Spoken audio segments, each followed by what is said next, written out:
Hello बच्चों, कैसे हैं आप लोग। उम्मीद करता हूँ अच्छे होंगे। तो आज हम क्लास 12 एनसीईआरटी केमिस्ट्री के चैप्टर नंबर 2 का लेक्चर नंबर 3 लेके आए हैं। इससे पहले मैंने लेक्चर नंबर 2 में आपको सांद्रता पद के बारे में बताया था कि सांद्रता पद क्या होता है, और उसमें मैं 3 सांद्रता पद आपको बता चुका था, मोलरता, मोललता और मोल प्रवाज।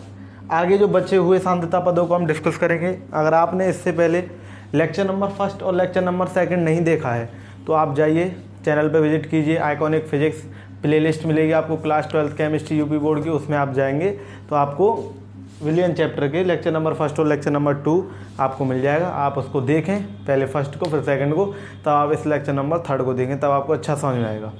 तो स्टार्ट करते हैं इस लेक्चर को। मेरा नाम है नरेश चौधरी और आप देख रहे हैं आइकॉनिक फिजिक्स यूट्यूब चैनल।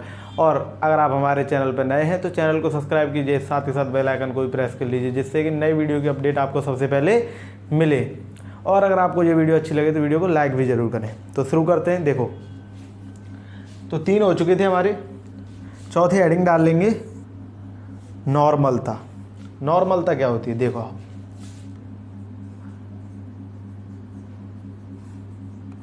नॉर्मलता है हमारी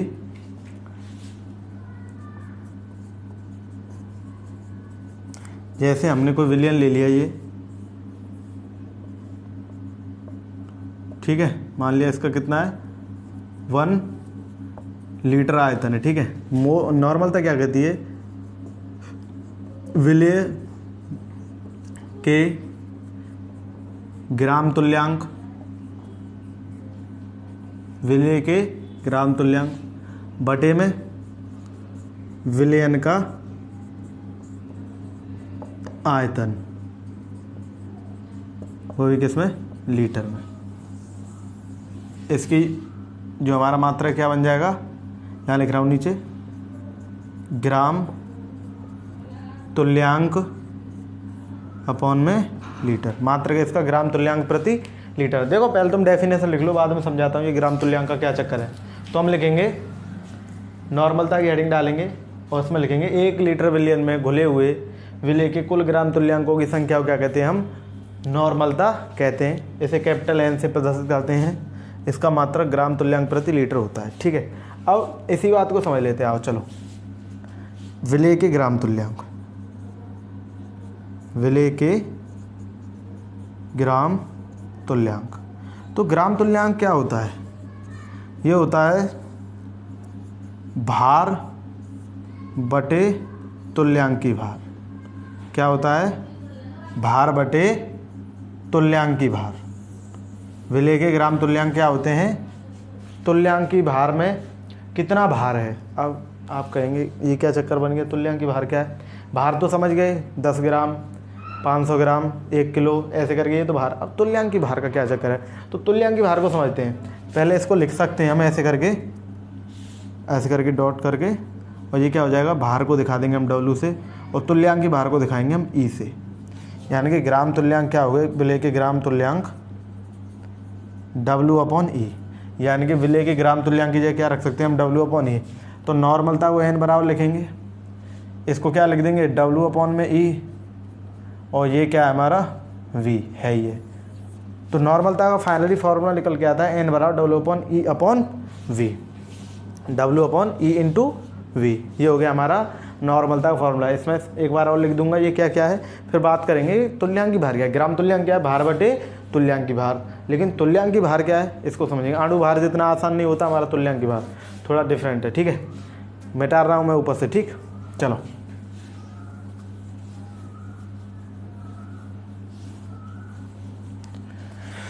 इसमें साफ साफ दिखाई दे रहा है N तो नॉर्मलता है, नॉर्मलता। W क्या है, विलेय का भार, विलेय का भार ग्राम में। W क्या है, विलेय का भार ग्राम में। अब देखो E क्या है हमारा, तुल्यांकी भार, ठीक है। और V क्या है, विलियन का आयतन लीटर में। ये विलेय के लिए ही निकाला जाता है, ठीक है। विलेय का, विलियन का आयतन किस में होता है, लीटर में। चलो अब तुल्यांक की भार को डिटेल से समझते हैं। तुल्यांक की भार क्या है, ठीक है, ये सब चीज़ें हैं यहाँ मैंने लिख दी। चलो अब देखते हैं ई क्या है। तुल्यांक की भार बराबर होता है, देखो तुल्यांक की भार अणु भार बटे में क्या होता है x, अणु भार बटे में क्या होता है x। तुल्यांक की भार बराबर क्या होता है अणु भार बटे x। अब ये कहेंगे x का क्या चक्कर है, अब x को समझाते हैं डिटेल से। इससे पहले आप इसे उतारिए जब समझते हैं।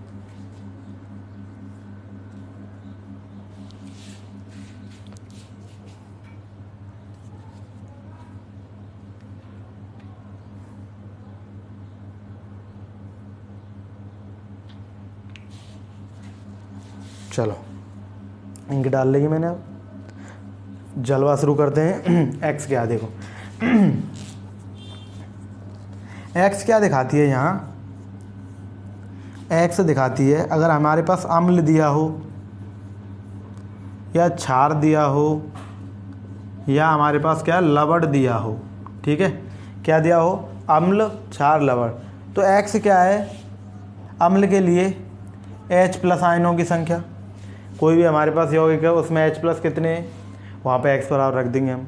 भाई अणु भार निकालेंगे तो जैसे सपोज NaCl है या NaOH ले लें हम, चलो HCl लेते हैं, इसका हमें तुल्यांक की भार निकालने की बात कर रहा है। तो पहले क्या निकालेंगे अणु भार कैसे निकलेगा, H का 1, इसका 35.5 तो 36.5, ठीक है।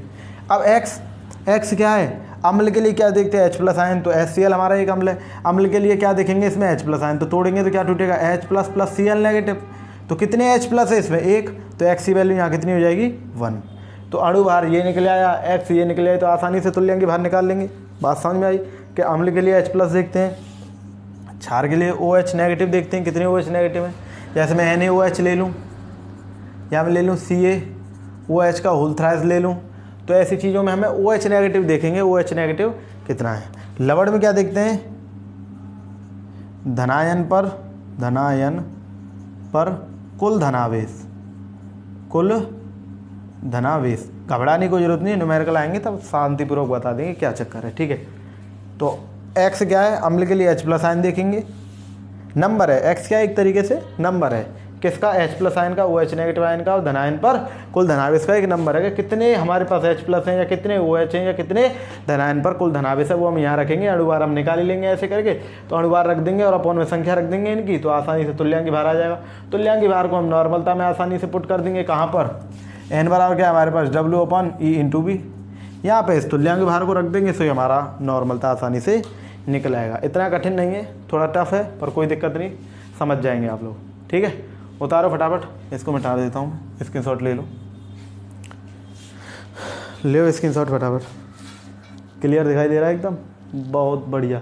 चलो मिटा रहा हूँ अब मैं इसे, ठीक है, आगे बढ़ते हैं।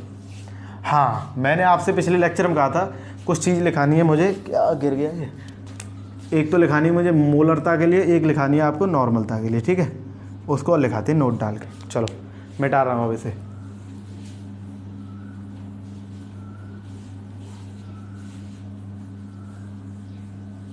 देखो नोट डालेंगे, दोनों साथ के साथ लिख देते हैं। पहले मोलरता के लिए लिख देते हैं, न्यूमेरिकल में बहुत ज़रूरत पड़ेगी इसकी, ठीक है। अगर आपको कहीं लिखा दिखे मोलर, देखो मोलर को अंग्रेजी में मोलर कहते हैं, हिंदी में मोलर कहते हैं, तो कोई दिक्कत नहीं। इसका मतलब क्या है कि मोलरता हमारी कितनी दी हुई है 1। इसका मतलब क्या है, हमारे पास मोलरता क्या दी हुई है 1। मोलर का मतलब समझ जाओ 1। या इसको नॉर्मली हम कुछ ना लिख के सिर्फ m भी लिख सकते हैं। अगर हमसे कहे बाई मोलर, द्विमोलर कहते हैं जैसे हम, इसका मतलब है मोलरता लाला 2 दे रखी है, और इसको 2m भी लिख सकते हैं हम सीधा सीधा, कोई दिक्कत नहीं। हमसे कहे सेमी मोलर का मतलब अर्धमोलर का मतलब मोलरता हमें 1/2 हुई है, लिख देता हूँ यहाँ अर्ध मोलर, इसको लिख देता हूँ मैं द्विमोलर, ठीक। और मोलर तो मोलर है ये, इसको m/2 भी लिख सकते हैं, m बराबर 1/2 या m/1/2 भी क्वेश्चन में लिखा रह सकता है, कैसे भी लिखा रह सकता है। अब आएगा डेसीमोलर, इसको डेसीमोलर ही कहते हैं हिंदी में। इसका मतलब होता है मोलरता हमारी 1/10 दी हुई है, या ऐसा हो सकता है m बराबर m/1/10 लिखा रह सकता है, m/10।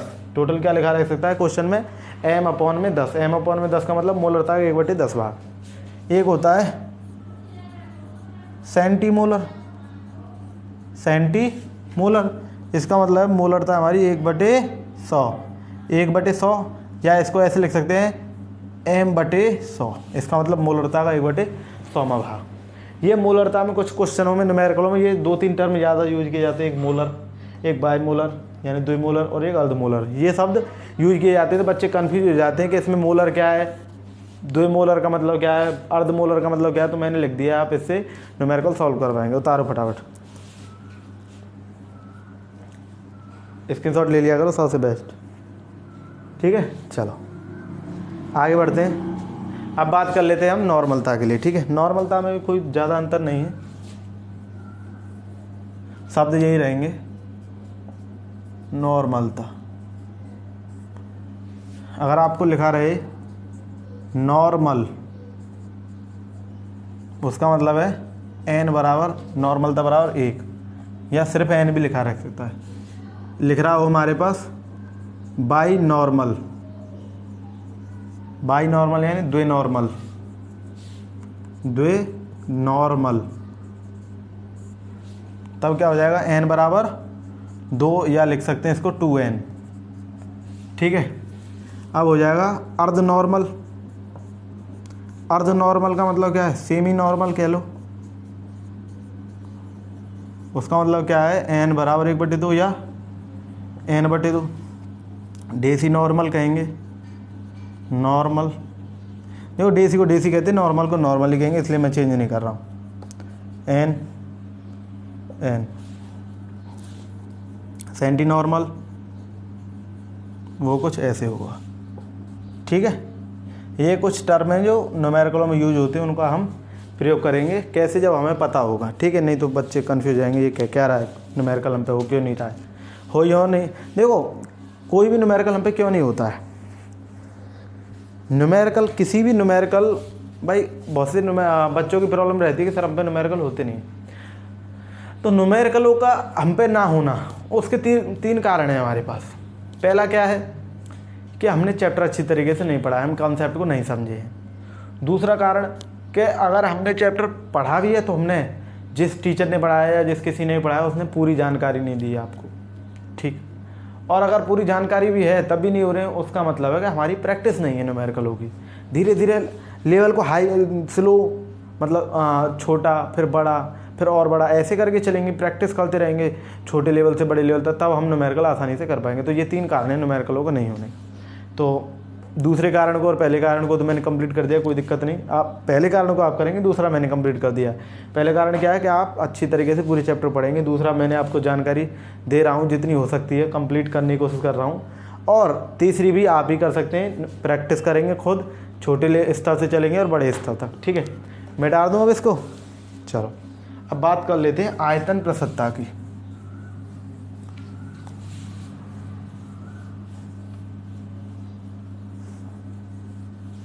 आयतन प्रतिशतता, चलो हेडिंग डालेंगे अगली, आयतन प्रतिशतता।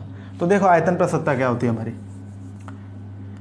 जैसे ये कोई द्विअंगी विलयन है। ठीक है, द्विअंगी विलयन। अब ये क्या होता है, मैंने पहले ही बता दिया था आपको, चैप्टर पर अगर लेक्चरों को देखें जरूर। द्विअंगी विलयन, द्विअंगी विलयन ऐसे विलयन होते हैं जिसमें जो कि 2 पदार्थों से मिलकर बने रहते हैं, जैसे A + B बराबर कोई विलयन बन गया हमारा। ठीक है, जो द्विअंगी विलयन है, या ऐसे लिख लो द्विअंगी विलयन। ठीक, अब इसमें ये मान लिया हमने विलय, ये मान लिया हमने विलायक। इसके आयतन को V A दिखा रहा हूँ, इसके आयतन को V B दिखा रहा हूँ। ठीक है, कोई दिक्कत नहीं। अब वही आयतन प्रसन्नता होती क्या है, आयतन प्रतिशतता कि भाई साहब विलय का आयतन, विलय, इसको क्या लिख सकता हूँ, ए प्लस बी भी लिख सकता हूँ विलयन को। भाई ये विलय ये ब्लैक दोनों मिलकर विलयन ही बनाएंगे। विलयन विलय का आयतन बटे में विलयन का आयतन, विलयन का आयतन प्रसत्ता है तो 100 तो आएगा ही आएगा। तो भाई साहब आयतन प्रसत्ता क्या कहती है कि विलय का आयतन तथा विलयन के आयतन के अनुपात को क्या कहते हैं हम, आयतन प्रसत्ता। कहीं कहीं ऐसे लिखा रहता है, ये क्वेश्चन में न्यूमेरिकल में कोई वैल्यू दे रखी हुई फलानी इतनी % और पीछे लिखा है weight by weight percentage, sorry volume by volume, V by V percentage. इसका वी मतलब वॉल्यूम, वॉल्यूम यानी आयतन, ऐसा लिखा रहता है। यूपी बोर्ड की बुक्स में भी इंग्लिश में ही लिखा रहता है ये वी बाई वी परसेंटेज। इसका मतलब बच्चे समझ ही नहीं पाते हैं यूपी बोर्ड के, मैं बता रहा हूँ आपको। इसका मतलब आयतन प्रसत्ता, वॉल्यूम बाई वॉल्यूम परसेंटेज, आयतन प्रसत्ता। वॉल्यूम बाई वॉल्यूम देखो, आयतन बटे आयतन, वॉल्यूम बाई वॉल्यूम ही तो हो गया भाई। वॉल्यूम बाई वॉल्यूम परसेंटेज, ये आयतन बटे में आयतन परसेंटेज यानी 100।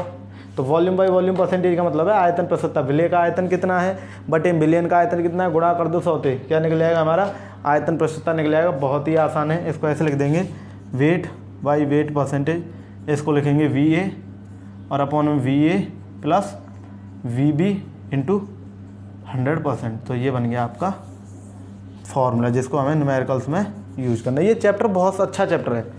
विलयन का चैप्टर बहुत बच्चों को बेकार इसलिए लगता है क्योंकि इसमें न्यूमेरिकल बहुत अच्छे अच्छे होते हैं, अच्छे का मतलब थोड़े टफ होते हैं। तो बहुत शानदार चैप्टर है पढ़ने वाले बच्चों के लिए ये, ठीक है। उतारो फटाफट, स्क्रीनशॉट ले लिया करो जल्दी से जल्दी, ले लिया, चलो मिटा रहा हूँ। आगे बढ़ते हैं हम, भार प्रतिशतता। हेडिंग डालेंगे अगली, भार प्रतिशतता। उसमें भी सेम टू सेम काम करना है। हेडिंग है हमारी भार प्रतिशतता। भार प्रतिशतता में भी हमें 2 विलयन लेने, ए प्लस बी द्विअंगी विलयन, ये विलय हो गया, ये विलायक हो गया। अब ये क्या है, इसको मैंने भार के रूप में ले लिया, वी हटा के डब्लू ए और इसको कर देता हूँ मैं डब्लू बी, ठीक है। अब क्या पढ़ रहे हैं, भार प्रतिशतता। तो यहाँ आयतन को हटा के क्या कर देता हूँ, भार, या वी को हटा के क्या कर देता हूँ, भार।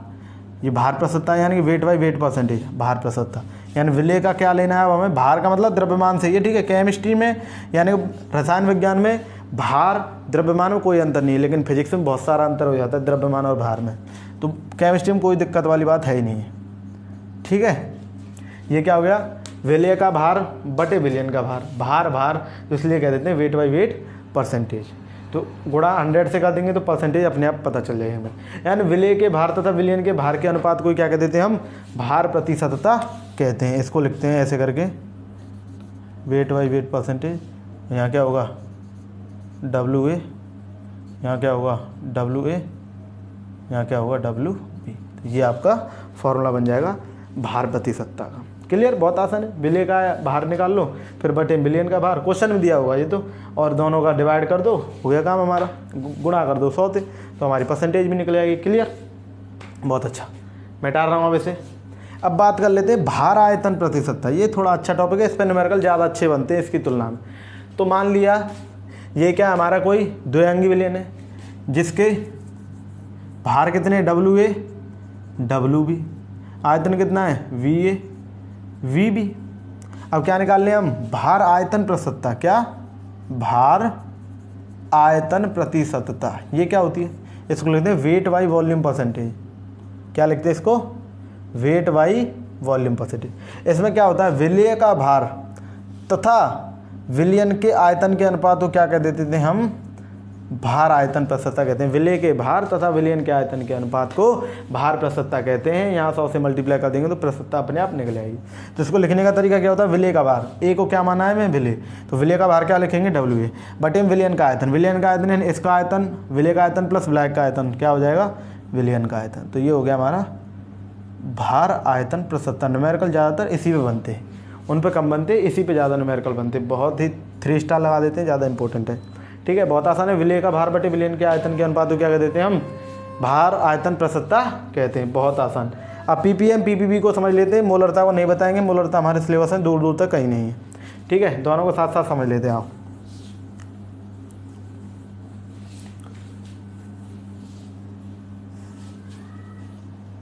चलो